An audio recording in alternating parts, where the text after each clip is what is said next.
Hi everyone, welcome back my YouTube channel quick revision RY51। तो कैसे हैं friends आप लोग। चलिए हम लोग आज की अपनी क्लास स्टार्ट करते हैं। तो फ्रेंड आज की क्लास में हम लोगों को क्या पढ़ना है, बोन रिलेटेड डिजीज यानी हड्डियों से संबंधित रोग को पढ़ना है फ्रेंड्स।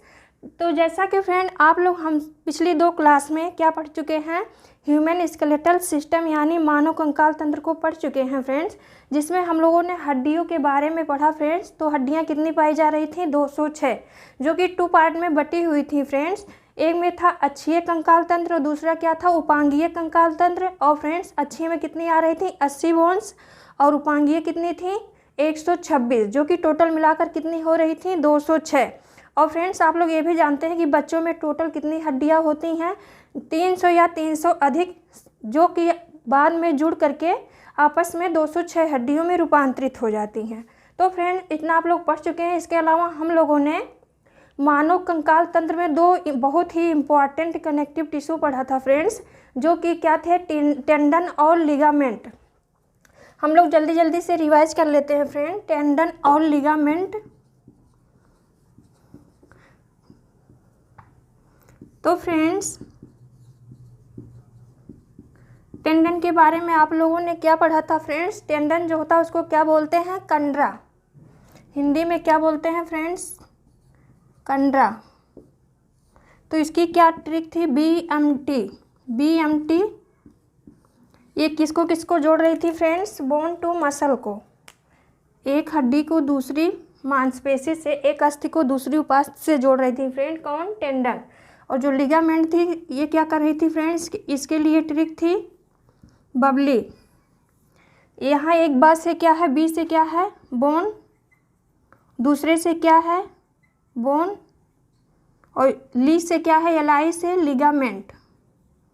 लिगामेंट। इसको आप लोग पिछली क्लास में समझ चुके हैं फ्रेंड, बस हम लोगों को जल्दी जल्दी से रिवाइज कर लेना है।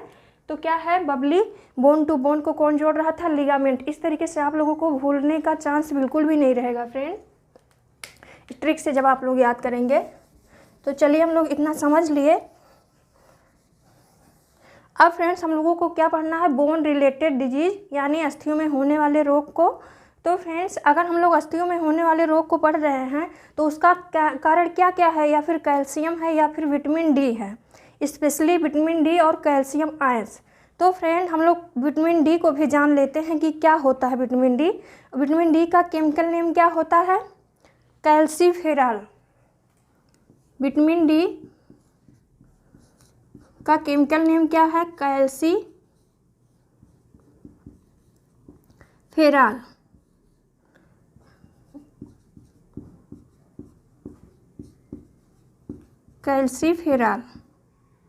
इसको फ्रेंड्स आप लोगों को कैसे याद करना है, जैसा कि फ्रेंड आप लोगों ने पढ़ा होगा जो विटामिन ई होता है उसका केमिकल नेम क्या होता है, टोकोफेरॉल। ई का क्या होता है, टोकोफेरॉल, और विटामिन डी का क्या होता है, कैल्सीफेरॉल।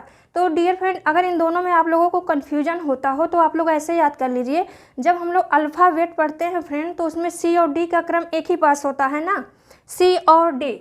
देखिए जब हम लोग ऐसे पढ़ते हैं ABCD, तो यहाँ देखिए सी और डी पास में ही होते हैं फ्रेंड। आप लोग यहाँ से पहले ई भी इसके बाद ही होता है, लेकिन यहाँ आप लोगों को कंफ्यूज नहीं होना है, पहले दोनों को साथ में लेना है। तो विटामिन डी जो होता है इसी का क्या नाम है, केमिकल नेम, कैल्सीफेरॉल। यहाँ से ऐसे आ जाइएगा दोनों पास वाले CD। और ई का क्या होता है, टोकोफेरॉल। तो यहाँ टी आता नहीं है, तो आप लोग ऐसे जान लीजिएगा कि यहाँ से इसका कोई संबंध नहीं है, बस इसको ऐसे याद करिएगा कि CD एक पास होते हैं। तो विटामिन डी का केमिकल नेम क्या होता है, कैल्सीफेरॉल। और डियर फ्रेंड कैल्शियम आयन आप लोग जानते ही है, जो कि जिसका मुख्य स्रोत क्या होता है, मिल्क होता है। इसके अलावा बनाना भी होता है फ्रेंड। आप लोगों ने बनाना शेक जब पिया होगा, बनाना जूस डियर फ्रेंड, तो आप लोग देखे होंगे कि अगर वो थोड़ा टाइम पहले से बना कर रखा होता तो कुछ काला पड़ जाता है। वो केला में पाया जाने वाला जो आयरन होता है, इसी की वजह से वो क्या पड़ता है, काला पड़ने लगता है। और फ्रेंड हम लोगों को पढ़ना क्या है, बोन रिलेटेड डिजीज, जिसमें कि हम लोगों ने कैल्शियम आयन को और क्या है, ये विटामिन डी को समझ लिया। और फ्रेंड एक हार्मोन्स होता है जो कि पैराथायरॉक्सिन हार्मोन्स होता है, यानी कैल्शियम आयन से रिलेटेड जो है एक जुड़ा हुआ क्या ग्रंथि है, एक अंतःस्रावी ग्रंथि है, जिसको हम लोग क्या बोलते हैं, पैराथायराइड ग्लैंड। क्या बोलते हैं फ्रेंड, पैराथायराइड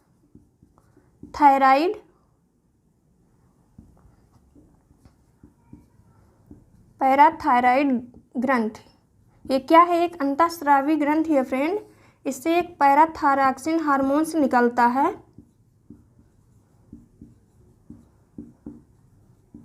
पैराथायरॉक्सिन हार्मोन्स जो कि किसके लिए जिम्मेदार होता है फ्रेंड्स? कैल्शियम आयन को बैलेंस के लिए। अगर पैराथायरॉक्सिन हार्मोन्स की कमी या अधिकता होती है तो क्या होता है? कैल्शियम आयन जो होता है क्या हो जाता है? डिस्टर्ब हो जाता है।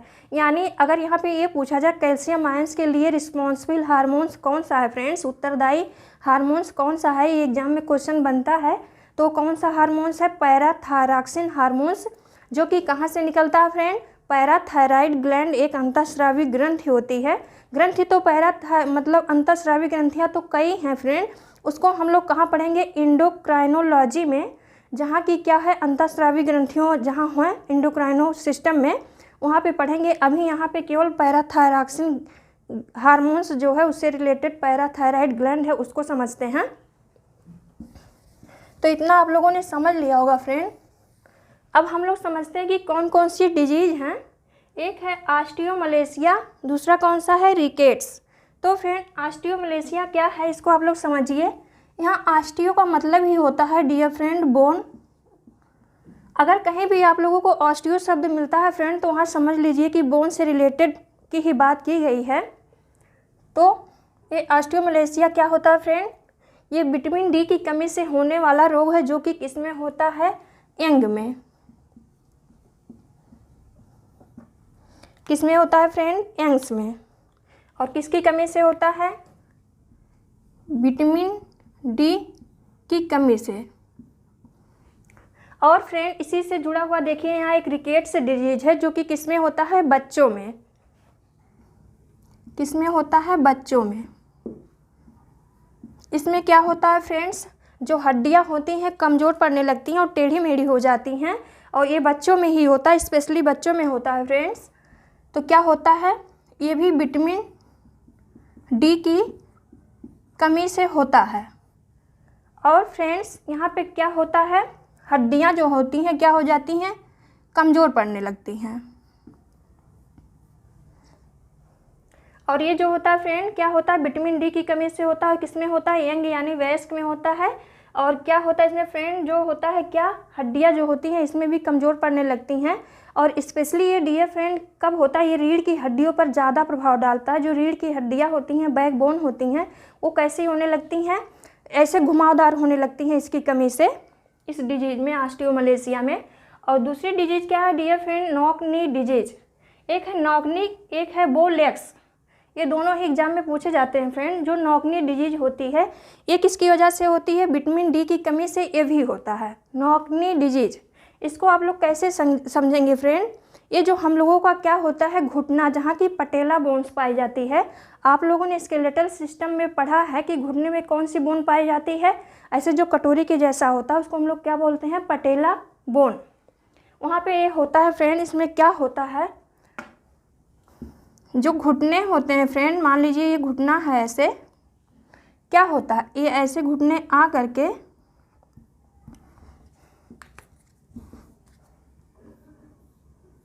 ये आपस में जो होते हैं पास पास आने लगते हैं, यानी आपस में टकराने लगते हैं फ्रेंड्स, जिससे कि जो दौड़ करने वाले होते हैं, आर्मी लोग होते हैं फ्रेंड्स, फिजिकली जिनको एग्ज़ाम देना होता है, वो उसमें प्रॉब्लम होती है। अगर ये घुटने आपस में टकराएंगे, अगर उनको दौड़ना होगा तो कैसे दौड़ पाएंगे? प्रॉब्लम होगी ना। तो ये एक प्रकार की डिजीज़ है फ्रेंड, नॉक नी डिजीज़ के नाम से जिसको जाना जाता है।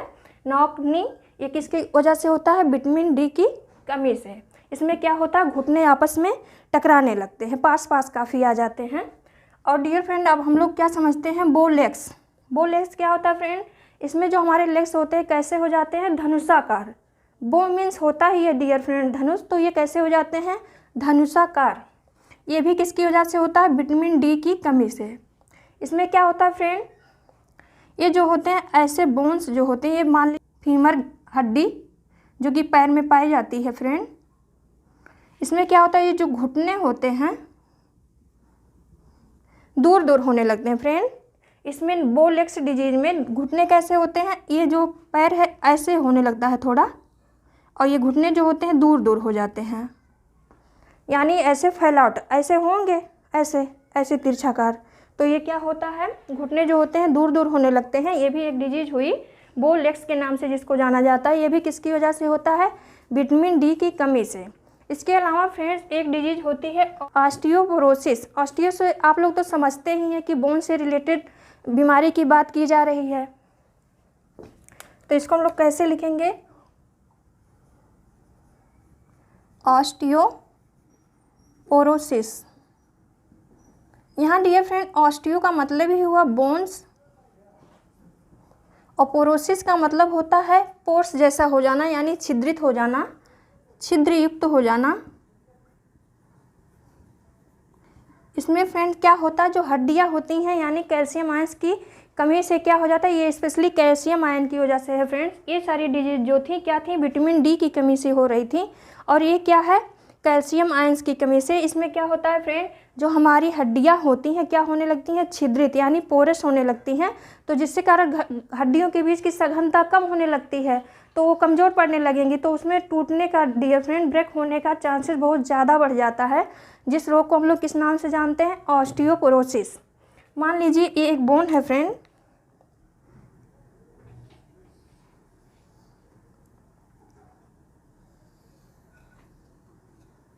ये एक बोन है, इसमें क्या होता है, आप लोग जानते हैं कि हड्डियां अंदर से कैसी होती हैं, थोड़ी खोखली होती हैं फ्रेंड, तो इसमें जो होता है ऐसे ही पोर्स बनने लगते हैं, यानी कैल्शियम आयंस की कमी को ये प्रदर्शित करते हैं फ्रेंड। हड्डियां कैसे होने लगती हैं, पोरस, छिद्रित,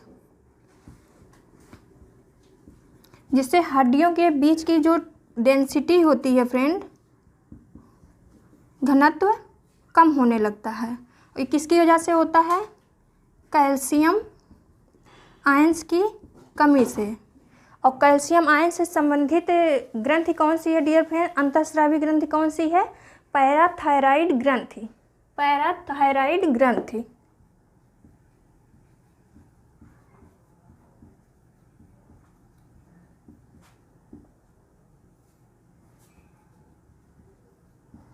जिससे कि पैराथायरॉक्सिन हार्मोन्स निकलता है, इसको आप लोग समझ चुके।